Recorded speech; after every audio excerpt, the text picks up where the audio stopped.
morning, good afternoon, good evening. The issue of Mnangagwa must go is hotting up. Here is Comrade Saviour Kasukuwere weighing in on the matter. And what he's basically saying is that once the war veterans have said go, Mnangagwa has no option but to go. Because the war veterans are the most powerful organ in Zanu PF. Let's just listen to what he had to say.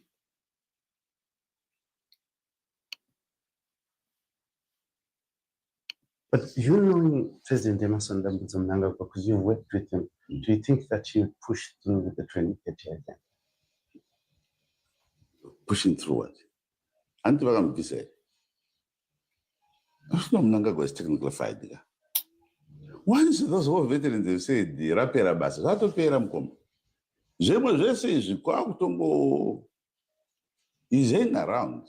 But the truth of the matter is he's gone.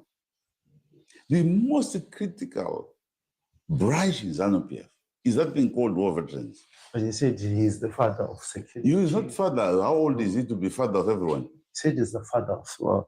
he let him see how the father was going to go away. He talks of father. To those fathers also. Well, that is an interesting idea. So the war veterans are the most powerful organ in Zanu PF. And now that some of them have come out right and said Mnangagwa must go, he must go. Let's make this issue very clear. The truth of the matter is Zanu PF has corrupted leaders like Robert Mugabe, have corrupted the freedom fighters. He has worked and brainwashed them into believing that the war of liberation's primary purpose was to impose Zanu PF. Zanu PF was the only party fit to govern the country. And Mugabe, ever since 1980, has worked tirelessly to promote that idea. He has bribed key players in the army, in the police, in the CIO, in government itself, all for the primary purpose of promoting this idea that Zimbabwe must be a de facto one-party state. And Zanu PF is the only party that can be trusted to govern the country. This is, of course, nonsense. The war was never fought to create a de facto one-party state. That wasn't the purpose. The war of liberation was to make sure that all Zimbabweans will enjoy the fundamental freedoms and rights that they'd been denied by the white colonial regime, including the right to a meaningful say in the governance of the country.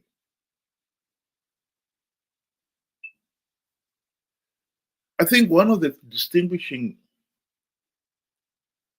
features of Zanu PF, we say, for instance, ANC in South Africa, is that whereas ANC believed in the rights of all the citizens, as encapsulated in the ANC's Freedom Charter, the charter they produced before the country gained its independence, in which they articulated the rights of all South African citizens. In Zimbabwe, we did not have that. Mugabe and his fellow freedom fighters paid lip service to one man, one vote. In 1980, as the country went for its first election, Mugabe and his colleagues campaigned on the basis that if the party does not win the election, the Bush War would continue. And so the ordinary people were forced to vote to end the Bush War. Little did they know that they were losing their meaningful right to the governance of the country, and they will never get it back. Because 3 years after independence, Mugabe launched the Kukurahundi, whose primary purpose was to force the only other party that posed a serious political challenge to Zanu PF ZAPU, to give up its independence existence. Kukurahundi was primarily to force the late Joshua Nkomo to give up PF ZAPU. When he did in 1987, by signing the Unity Accord, the war ended. And that cleared the way for the imposition of the de facto one-party state.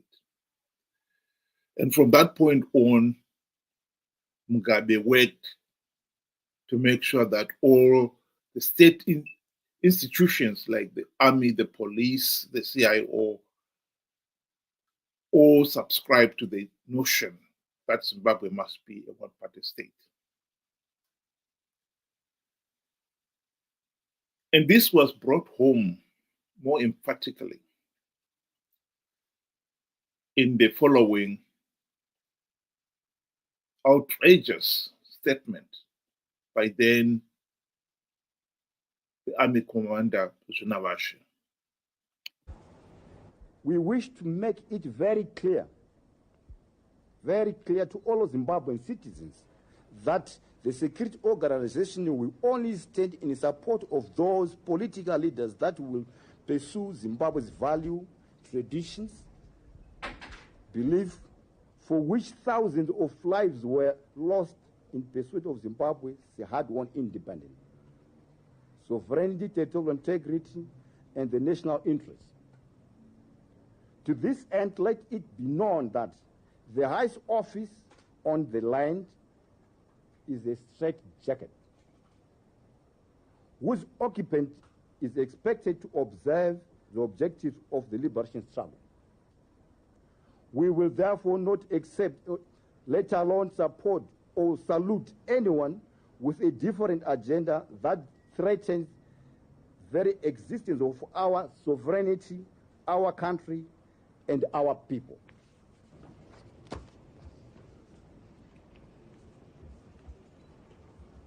By the two crucial values, the first and most important, any report and action designed to create instability in Zimbabwe will be made by full force of law. Those should be accountable for their actions. Security organizations have resolved.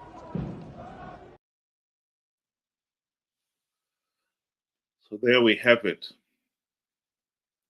Of course, if Zimbabwe had been a healthy and functioning democracy, Mnangagwa should have been charged for high treason.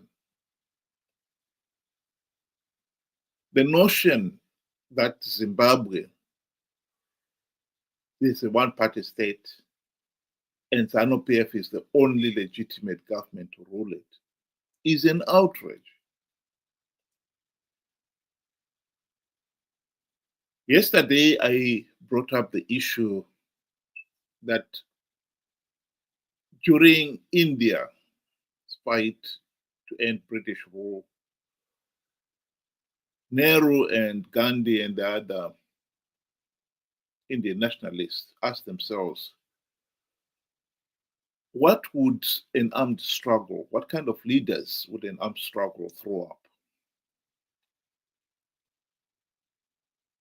It was a rhetorical question. And they followed it up with, would those be the kind of men and women we would want to rule India? I think Zimbabwe, we have answered that question. Our armed struggle have thrown up the kind of leaders who no nation would ever want.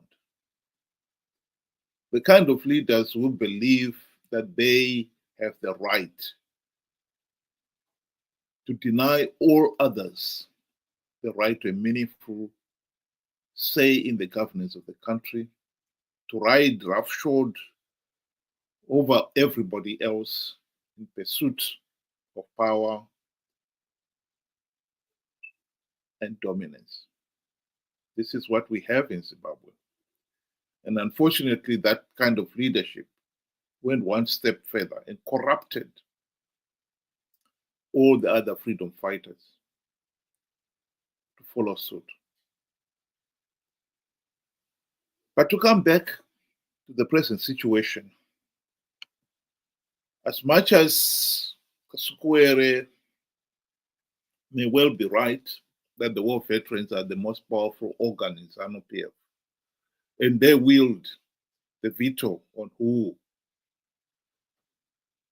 should lead that party. That is Zanu PF's problem. What we have got to remind the war veterans is that they do not have the same veto on who governs Zimbabwe. The right, the mandate to govern Zimbabwe must be derived from winning the majority vote in a free, fair, and credible election.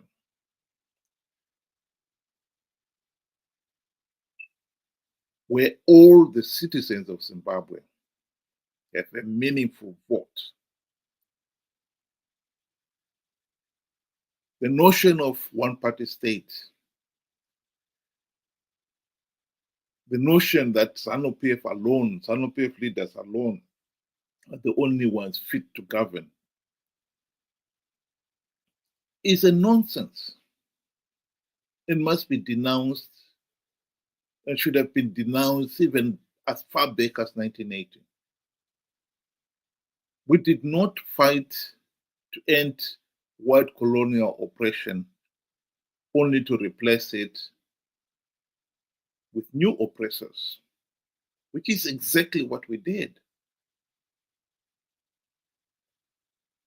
And 45 years after independence, it should be clear to everyone with half a brain that the present political system is not working. It has not worked. It will never work. What some of the war veterans are trying here is to put out Mnangagwa only to replace him with Chiwenga or some other Zanu PF leader. The idea that war veterans have the veto in Zanu PF and the same veto at national level is absurd. Of course, it will appeal to people like Kasukuwere, because obviously he sees himself as, if Mnangagwa is booted out, he, as a former Zanu PF himself, he can maybe negotiate with the new administration and take up his seat in the party. And the Zanu PF dictatorship will continue. The problem is the Zanu PF dictatorship. It must end.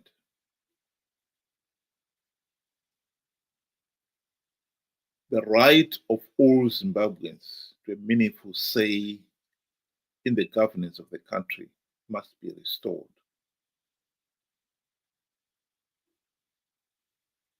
And the notion that war veterans have a veto must be thrown out with the contempt it rightly deserves. We want the army, the police, the CIO to swear allegiance to the Zimbabwe Constitution and not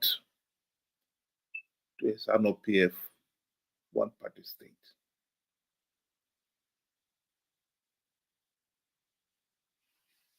Thank you very much. Have a good day.